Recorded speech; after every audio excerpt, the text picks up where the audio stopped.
BNR gold and diamonds తరుగు తక్కువ బంగారం ఎక్కువ. ఇప్పుడు మన వైజాగ్ లో జూలై 24న గ్రాండ్ ఓపెనింగ్. ఒక్కళ్ళని చెప్పడం లేదండి, చాలా మంది ఉన్నారు. ఒక పేరు చెప్తే వేరే వాళ్ళు కాదని అర్థం కాదు కానీ బట్ ఆడియన్స్ అంటే ఒక్కొక్కళ్ళు ఒక టైప్ లో ఉంటారండి. ఇప్పుడు ఒక్కొక్కళ్ళు ఒకలా చేస్తారు. ఇప్పుడు జూనియర్ ఎన్టీఆర్ గారు ఉన్నారు, ఆయన ఎక్స్ప్రెషన్స్ అవి బాగుంటాయి చూడడానికి. అలాగా ఇప్పుడు అలా అలా అంటే చాలా మంది ఉన్నారు అలాగా.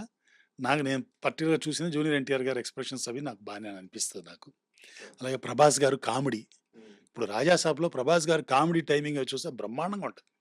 సినిమా ఎక్కలేదు కానీ ఆయన టైమింగ్ అవి అవి చాలా బాగుంటాయి. అయ్యో అప్పట్లో అసలు దానికంటే ముందు బుజ్జిగాడు బాగా చాలా బాగుంటాయి. కామెడీ టైమింగ్ బ్రహ్మాండంగా చేశారు ఆయన అందులో. అలాగా కొంతమంది ఉంటారండి, అది ఎమోషనల్గా చేయాలి. ఇప్పుడు రాజేంద్ర ప్రసాద్ గారు ఉన్నారు, ఆ నలుగురులు ఎంత బాగా చేశారు ఆయన అంతా. అలాగే అండ్ ఎలాగో ఇందాక బాబు గారి ప్రస్తావన వచ్చింది కాబట్టి ఆయన సెటైర్లు కూడా చాలా విచిత్రంగా ఉంటాయంట. అంటే చాలా మందికి బాబు గారి సినిమాలు, బాబు గారి డ్రాయింగ్స్ ఇవే తెలుసు కానీ చాలా మందికి ఆయన సెటైర్లు తెలియదు. చాలా బాగా వేస్తారంట సెటైర్లు, సున్నితమైన సెటైర్లు. అవును, అంటే నేను సార్తో కలిసి పనిచేసింది చాలా తక్కువ అండి. మా తమ్ముడు బాగా చేశాడు, కానీ ఆయనతో అక్వెంటెన్స్ ఎక్కువ ఉందండి. ఎందుకంటే విజువల్ ఎఫెక్ట్స్కి ఆయన నా మిత్రుడు బాలశంకర్ దగ్గర విజువల్ ఎఫెక్ట్స్ చేసేవారు. సో ఆయన రావటం, ఆయనతో కలవటం, ఇవి ఆయన నాకు విజువల్ ఎఫెక్ట్స్ బుక్స్ ఇవ్వటం. నా విజువల్ ఎఫెక్ట్స్ అంటే ఆయన చాలా ఇష్టం. శివలీలలో నేను చేసిన విజువల్ ఎఫెక్ట్స్ అన్నీ ఆయన ఫోన్ చేసి మరీ మెచ్చుకునేవారు. ఆ రోజుల్లో శివలీలలో 5గురు శివుళ్ళు ఒకటే ఫ్రేమ్లో, 99లో అనమాట, ఈ డిజిటల్ లేనప్పుడు 5గురు శివుళ్ళు 5 గెటపుల్లో డ్యాన్స్ చేయటం ఇవన్నీ చేశాను. అలాగే గంగావతరణం చేశాను. అవన్నీ ఆయన చూసి చాలా మెచ్చుకున్నారు. సో ఆ విధంగా ఆయనతో నాకు పనిచేసిన డేస్ చాలా తక్కువ. అయితే నేను పనిచేసినప్పుడు కొన్ని చిన్న చిన్న ఇన్సిడెంట్స్ ఉన్నాయి, చాలా చెప్పాను ఎక్కడో. ఇప్పుడు ఆయన షూటింగ్ ఎలా ఉంటుందంటే పొద్దున్నే 6:30, 7కి అంతా ఫస్ట్ షాట్ తీసేయాలండి సార్. ఎర్లీ మార్నింగ్ తీసేస్తారు. ఈవినింగ్ హైలైట్స్ పోతే ఆయన తీరాయన. లైట్ ఉండాలి, లైట్ లేకపోతే తీరాయన. హైలైట్స్ పోతే అంటే 4:30, 5ంటికంతా అయిపోతుంది. అలా ఉంటుంది. నైట్ ఎఫెక్ట్స్ ఎక్కువ చేయరు ఆయన, డే ఫర్ నైట్లే చేస్తారు. ఆయన మా గురువు గారు అదే స్టైలు నాకు కూడా భగవంతుడి దయ వల్ల. నైట్లు అంటే మనకి చిరాకు అనమాట. సో నైట్ ఎఫెక్ట్లు చేయరు ఆయన. సో ఆ విధంగా ఇలాగే ఒకరోజు పొద్దున్నే సార్తో బయలుదేరి వెళ్తున్నప్పుడు మన ఆర్టిస్ట్ భావన గారు ఉన్నారు. ఆవిడ అలా మేకప్ కిట్ అంతా ఓపెన్ చేసి పెట్టుకొని మేకప్ వేసుకుంటున్నారు కూర్చొని. ఆయన అలా వెళ్తూ అలా చూశారు. మిగతా వాళ్ళకి కూడా కొంచెం ఉంచమ్మా అని వెళ్ళిపోయాడు. ఇలాంటివి ఆయన అలాగా అంటే ఆయనతో పరిచయం ఉన్న వాళ్ళకి బాగా తెలుస్తుంది.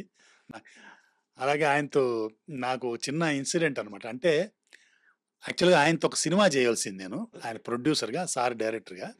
కొన్ని అనివార్య కారణాల వల్ల అది జరగలేదు. ఆ తర్వాత ఆయన ఆ సినిమా ఇంకొకళ్ళతో చేశారు. అంటే ఆ సినిమాకి దగ్గర 1 కోటి, 1.5 రూపాయలు బడ్జెట్ ఉండింది. తీయలేకపోయాం. అది ఇంకోళ్ళతో చేసి రిలీజ్ చేశారు, కానీ ఆ సినిమా కమర్షియల్గా ఆడలేదు. ఆడకపోతే నెక్స్ట్ టైం ఆయన ఇక్కడికి వచ్చారు. వచ్చినప్పుడు నేను ఆయన్ని కలవటానికి వెళ్ళాను. అంటే ఏదో ఈ విజువల్ ఎఫెక్ట్స్ పని మీద వెళ్ళాను.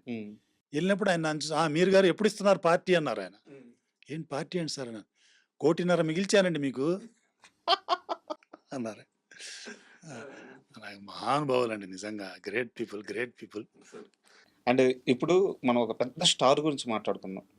ఈ మధ్య వారికి స్టేజ్ స్టార్ అనే అవార్డు పేరు కూడా ఇచ్చారు. మీకు పేరు చెప్తాను, యాంకర్ సుమా గారు. సుమా గారి కెరీర్ చాలా స్టార్టింగ్లో మీరు కెమెరామ్యాన్గా ఆమె దగ్గర నుంచి చూసిన వ్యక్తి మీరు. చాలా ఎర్లీ స్టేజ్ ఇండస్ట్రీలోకి వచ్చినప్పటి నుంచి ఫస్ట్ ప్రాజెక్టే మీరు. సో ఆ రోజు సుమాని మీరు చూసినప్పుడు ఈ స్థాయి అంటే ఒక స్టార్ హీరోకి, ఒక స్టార్ హీరోయిన్కి కూడా లేని క్రేజ్ ఈరోజు సుమా అంటే. ఆమె ప్రయాణం కానీ, ఆమె ఎదిగిన తీరు కానీ అంతా మీ కళ్ళ ముందు మీ బిడ్డ ఎదిగినట్టే ఎదిగింది ఆమె. సో సుమా గారితో మీ ట్రావెలింగ్ గురించి చెప్పండి. సుమా ఫస్ట్ సీరియల్ మా ప్రదీప్ గారిదండి, పెళ్లి చూపుల్లో చేసింది అమ్మాయి. అప్పుడు దాని కెమెరామ్యాన్ ఉన్నాను నేను. అప్పుడు చూశాను, చాలా బెరుగ్గా భయపడుతూ ఉండేది అమ్మాయి. పాపం తెలుగు కొంచెం నేర్చుకుంటూ అలా ఉండేదాన్ని. కొత్తలో తెలుగు రాదు అంటే ఫ్లూయెంట్ లేదు, ఇక్కడే చదువుకుంటుంది పాప. ఫ్లూయెంట్గా ఇప్పుడు మనం డైలాగులు ఇవన్నీ ఉంటాయి కదా, అంత ఫ్లూయెంట్గా అలా రావు. అలా ఉండేది అమ్మాయి. ఆ తర్వాత 91లోనో 90లోనో మా నాన్న ఒక సింగిల్ ఎపిసోడ్ చేశారు దూరదర్శన్కి, జ్యోతి అని.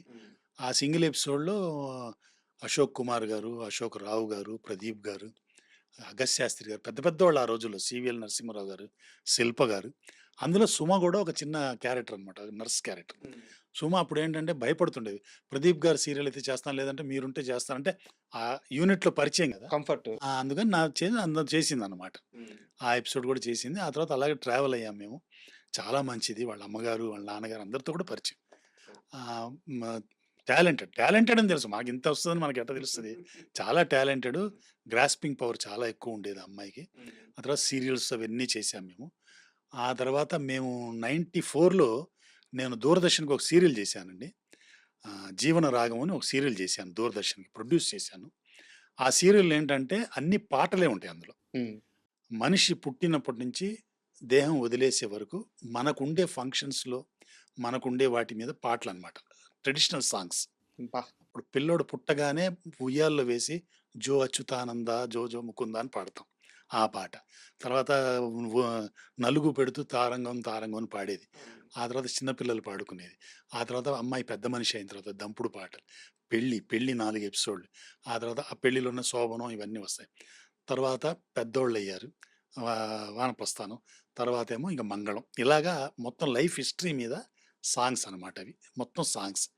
అందులోను దా జర్నీకి మెయిన్ క్యారెక్టర్స్ అన్నీ డిఫరెంట్. ఆ రోజుల్లో ఇండస్ట్రీలో ఉండే అమ్మాయిలు, లేడీ ఆర్టిస్టులు అందరూ ఆ సీరియల్‌లో ఉన్నారు. మొత్తం ఆ రోజుల్లో జోక్ గూడా యేసుకునేవాళ్ళు. ఆ అమ్మాయి ఎక్కడ అయ్యో! అందరూ ఆడ మీరు గారు సీరియల్‌లో ఉన్నారురా అనేవారు. సో, అందులో మెయిన్ క్యారెక్టర్స్ కింద మా రాజీవ్, సుమ యేసారు అందులో. అక్కడ వాళ్ళకి ఫస్ట్ ఆ లవ్ చిగురించటం అనమాట అది. వాళ్ళకది ప్రీవిజ్ మ్యారేజ్ అనమాట అది. అలాగా ప్రీవిజ్ వీడియో షూటింగ్ లాగా అది జరిగిందనమాట మాది. మొత్తం వాళ్ళ మ్యారేజ్ దగ్గర నుంచి ఫస్ట్ అన్ని మ్యారేజ్‌లో ఉండే తంతులు అన్నీ గూడా 4 ఎపిసోడ్‌లు అవి. శోభనం ఇవి, పిల్లోడు పుట్టటం ఇవన్నీ గూడా అందులో చేశాం అనమాట. అంటే వాళ్ళ ప్రేమకి వేదికేసింది మీరే అయితే. ఎక్కడ చేసుకున్నా కూడా మాది ఒక pre wedding video pre wedding ఇదనుకోండి. సా ఇదిలాగా వాళ్ళకి ప్రీవిజ్ లాంటిదనమాట ఇది. అలా జరిగింది. రాజీవ్ గూడా మా అబ్బాయి అనమాట యాక్చువల్‌గా. తను గూడా నాకు చిన్నప్పటి నుంచి తెలుసు. మా నాన్నగారికి చాలా ఇష్టమైన నటుడు. మా నాన్నగారు చేసిన చాలా ఎపిసోడ్స్‌లో రాజీవ్ ఉంటాడు. ఏం రాసుకున్నా రాజీవ్ క్యారెక్టర్ పెట్టేవారు. అంత ఇష్టపడేవారు మా నాన్నగారు. సో, సుమ కంటే రాజీవ్ ఎక్కువ తెలుసు నాకు. ఆ! సో, అలాగా అమ్మాయితో చేసుకుంటూ వచ్చాం. ఆ తర్వాత మాకు బ్లిమ్ గారితో పరిచయం ఏర్పడింది. బ్లిమ్ గారొచ్చిన తర్వాత ఆ అమ్మాయిని కొంచెం చెక్కారు.